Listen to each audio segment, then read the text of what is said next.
বারোই রবিউল আউয়ালে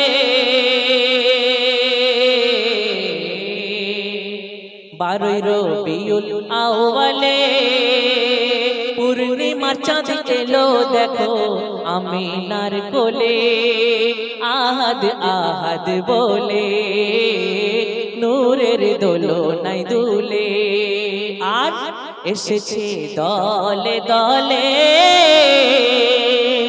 নারে তাকবীর।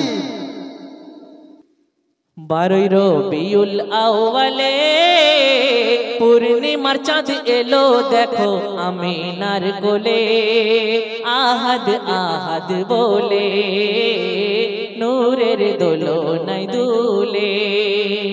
তারপর শোনো, খোদার হাবিব এসেছে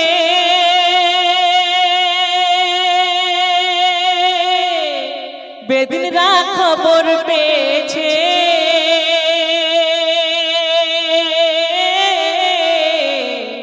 খোদার হাবিব এসেছে বেদিনরা খবর পেয়েছে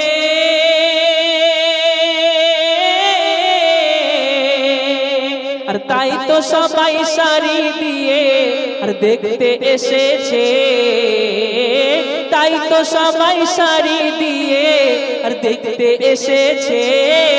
আর কি বলছে, আর নবীর সুরাত দেখে সবাই ওগো নবীর সুরাত দেখে সবাই মুগ্ধ হয়েছে। আর কি বলছে, আর সকলে বলিছে আর সকলে বলিছে আসমানের চাঁদ যেন ধরায় নেমে এসেছে এমন সোনার ছেলে কয়জনের নসিবে মেলে। বারোই রবিউল আউয়ালে পূর্ণিমার চাঁদ এলো দেখো আমিনার কোলে আহাদ আহাদ বলে নূরের দোলনায় দুলে। তারপর শুনুন অতি মূল্যবান কথা, নবীজির রূপের জ্যোতি কেমন ছিল, বিশ্বনবী আকায়ে নামদার তাজদারে মদিনা তানার রূপ কেমন ছিল সেই সম্পর্কে কবি ছন্দের মাধ্যমে লিখছে। শুনুন, নবীর এমন রূপের জ্যোতি আধারে লাগতো না বাতি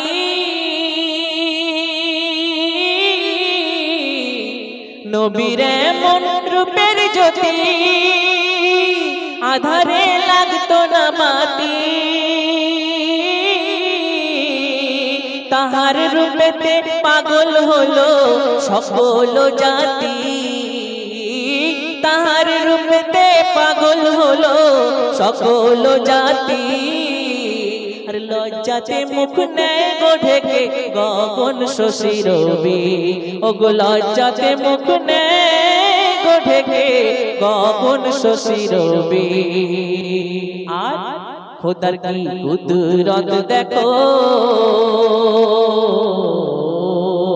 খোদার কি কুদরত দেখো নূর নবীজির বদনে আর ছায়া না ছিল শোনো উম্মত মুস্তাফা।